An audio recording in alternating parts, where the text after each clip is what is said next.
Advanced Warfare. Now, first thing is first about this game. It's slightly different than the others, I'll admit that. There's some stuff that they did in the campaign that I actually did enjoy. Like, there's one mission where you're driving this really cool hover tank. Loved that. Absolutely loved that. The voice acting is phenomenal. Like, oh my god, Kevin Spacey did such a good job in this game. It's unbelievable.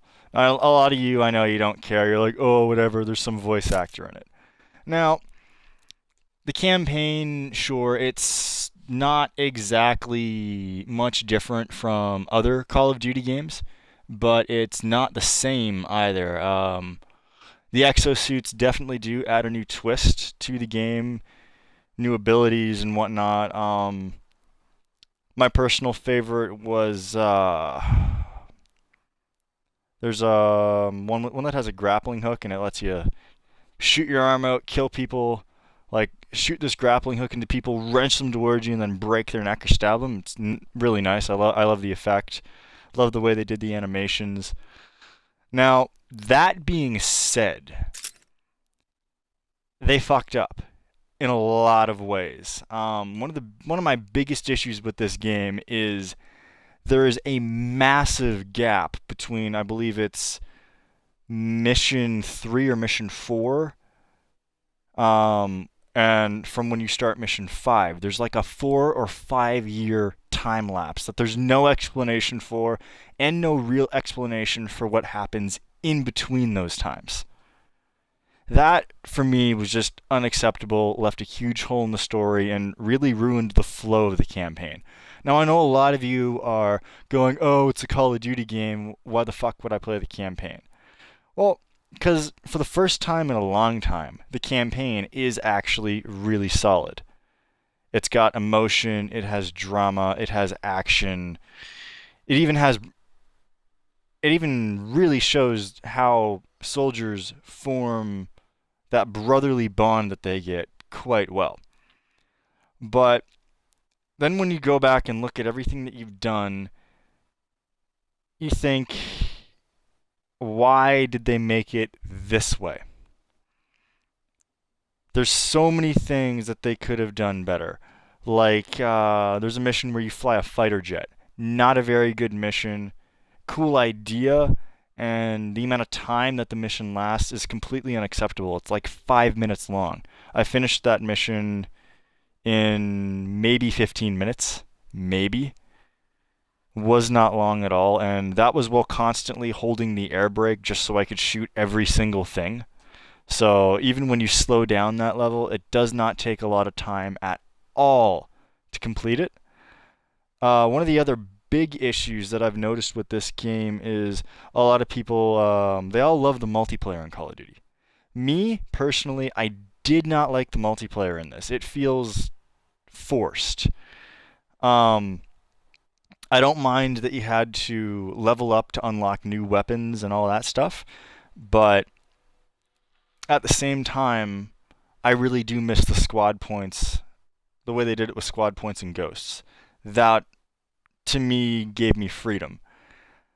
The other thing I really don't like about the multiplayer is, in this, the only way you can obtain kill streaks is by killing people and not dying. There's no variety of how you play, unlike in Ghosts. In Ghosts, you could, make it so your kills give you extra perks. You could make it so if you get a certain amount of kills in one life, you get kill streaks. Or you could do my personal favorite, which was support, where even if you died, you'd still get your kill streaks. They just weren't as aggressive. They were more of a support-based feature, and it really helped your team. And there is no way to do that in the multiplayer in this game. Now, the graphics, I'm not going to lie, pretty damn good. A lot better than I expected. Though you can tell the difference between the in-game cinematics and the actual gameplay. Which, from what I've been reading about this game and whatnot, they were trying to make it so that way the in-game cinematics looked identical or as close to identical as the gameplay. They did not do that. though they did manage to get that whole aspect of combining something that's very much like a movie to fit into a game at the same time. So sure, you're playing a game, but then when the cinematic stuff comes on, you really feel like you're seeing a box office hit. Now, I know I got distracted there, so back to the multiplayer. I'm going to show you guys the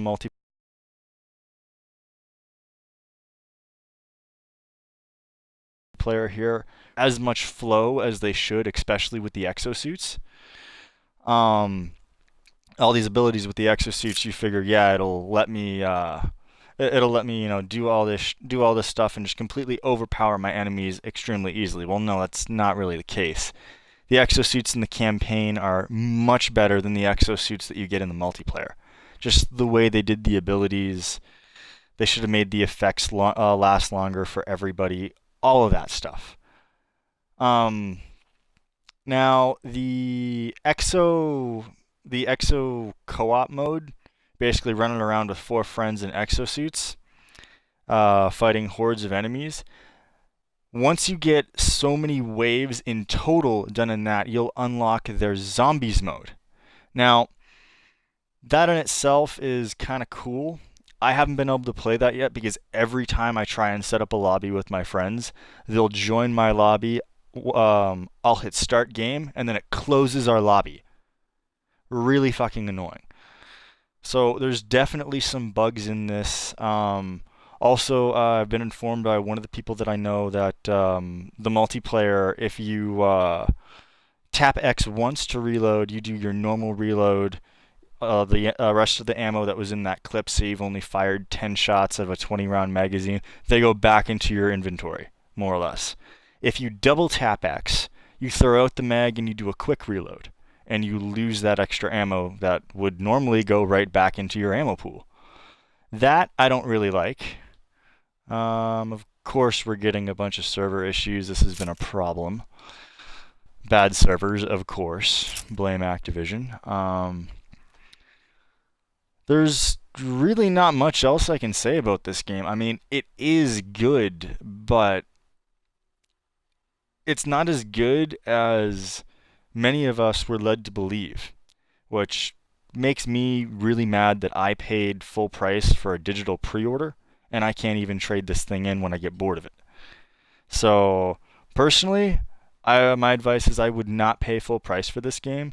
But if you really are interested and you've got a kid that wants it for Christmas, anything like that, and if they're really sure they want it and you're really sure that you want it, go for it. I mean, on one hand, this is just another Call of Duty game. On the other hand, it really isn't. So, I mean, the choice is really up to you guys, but me personally, I wish I would have waited. Because I'm in Canada, so here it's $70 for this game. For me. This does not feel like a $70 game to me. Now, apparently, this isn't going to let me do anything. I'm going to try one more time to do the combat readiness program, which is like almost like the squad mode in Ghosts.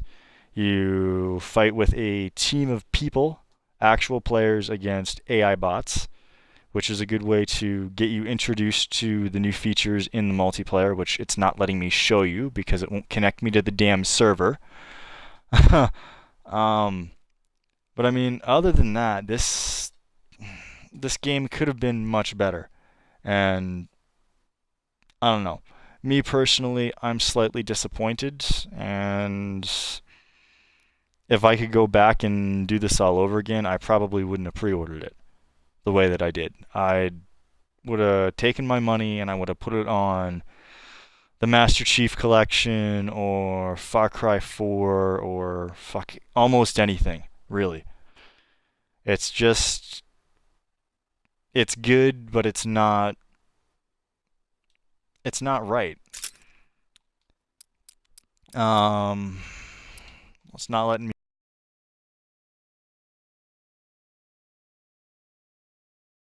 do this. Can't even get online. I can't show you guys the multiplayer. I don't want to show anybody the campaign because I don't want to spoil anything for them, because that is a really good feature in this game, is the campaign.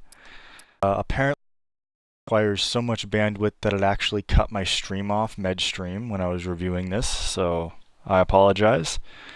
Back to what I was saying, I'm not going to reveal anything about the campaign. And it's lagging, so give me a minute.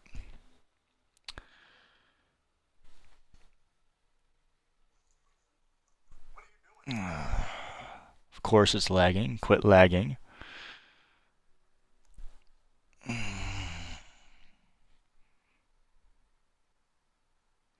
Must just be because it's starting off here. Alright, yep, there we go. So yeah, I'm not going to reveal anything about the campaign because the campaign is a really great feature. Lots of twists, lots of turns, and definitely wasn't expecting some of the stuff that did happen in the campaign to happen, and then all of a sudden things are happening that you don't really expect to happen, though a lot of it you do see coming. As I said before, I can't get the Exo survival mode to work. Every time I try to start up a lobby, everybody gets into the lobby, and then as soon as we hit start game, it closes the lobby and kicks everyone out. So I can't really tell you much about that. In total, I'd have to give this game, honestly, a 7 out of 9.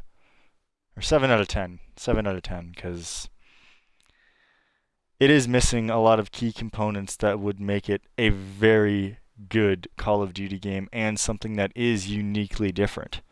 As I said before, on one hand, this game is very different from other Call of Duty games, but on the other hand, it is a lot of the same shit over again. So, if you really want to buy it, go for it. But you have been warned, and you've even seen some of the server issues that I've had to deal with already. So, on that note, guys, this is GreyBush with a Grey Review, and I'm signing off.